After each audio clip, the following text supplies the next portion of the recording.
Channel social science की दुनिया। पिछली वीडियो में हमने यूरोप में राष्ट्रवाद वाला चैप्टर देखा था और इस वाले वीडियो में हम उस चैप्टर के कुछ क्वेश्चंस देखते हैं। तो राष्ट्रवाद क्या है? राष्ट्रवाद किसी विशेष भौगोलिक, सांस्कृतिक और सामाजिक क्षेत्र में बसने वाले व्यक्तियों में एकता की भावना को जगाता है। राष्ट्रवाद जो है वो देश के प्रति प्रेम और लगाव की एक भावना है। इसके बाद मेजिनी कौन था? तो मेजिनी इटली के एक साहित्यकार थे जिनका जन्म 1805 में हुआ था। एक योग्य सेनापति थे। इटली के एकीकरण में मेजिनी का बहुत बड़ा महत्वपूर्ण योगदान था। मेजिनी के पास व्यवहारिक गुण तो बहुत कम थे, लेकिन आदर्शवादी गुण बहुत ज़्यादा थे। जर्मनी के एकीकरण की बाधा क्या थी? तो जर्मनी के एकीकरण की बाधा के कुछ पॉइंट्स हैं। पहला, लोगों में देश के प्रति भावना की कमी, अपने देश के प्रति भावना की कमी। जर्मनी का लगभग 100 छोटे बड़े राज्यों में जो है अलग अलग बटा हुआ था। जर्मनी में धार्मिक और राजनीतिक तथा सामाजिक के आधार पर लोगों में ऊंच नीच की भावना थी। शक्तिशाली राज्य यह कभी नहीं चाहता था कि जर्मनी का एकीकरण हो। तो ये कुछ जो पॉइंट्स हैं, ये सब जर्मनी के एकीकरण के सामने कुछ बाधाएं थी। मैटरनिक युग क्या है?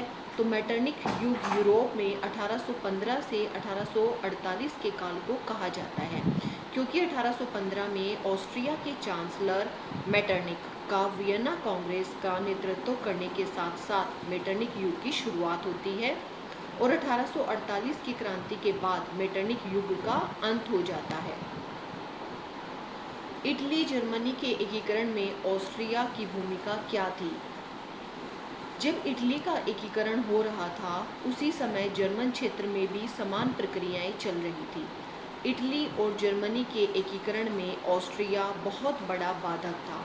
1823 की क्रांति के बाद इटली में आंदोलन होना शुरू हो गया था, लेकिन ऑस्ट्रिया का चांसलर मैटरनिक के द्वारा आंदोलन को दबा दिया गया, जिससे इटली का एकीकरण धीमा पड़ गया और इस प्रकार जर्मनी में भी मैटरनिक द्वारा राष्ट्रीय आंदोलनों को दबा दिया गया। यूरोप में राष्ट्रवाद को फैलाने में नेपोलियन बोनापार्ट किस तरह सहायक हुआ? नेपोलियन बोनापार्ट का बहुत बड़ा योगदान था यूरोप में राष्ट्रवादी भावना को बढ़ाने में। नेपोलियन बोनापार्ट ने जर्मन प्रदेश को जीतकर राइन राज्य संघ की स्थापना की। जर्मनी में राष्ट्रवाद की भावना बढ़ने लगी और यूरोप के अन्य क्षेत्रों में भी फैलने लगी थी। गैरीबोल्डी के कार्यों की चर्चा। तो गैरीबोल्डी कौन था? पेशे से एक नाविक था, जो नाव खेवते हैं वो था। इटली के एकीकरण में इसका बहुत बड़ा योगदान था। गैरीबोल्डी ने युवाओं का एक शक्तिशाली समूह तैयार किया और इस समूह को लाल कुर्ती के नाम से जाना गया। सैनिकों को लेकर गैरीबोल्डी ने सिसिली को जीतकर वहां गणराज्य की स्थापना की और बाद में सारी संपत्ति राष्ट्र को दान कर दी।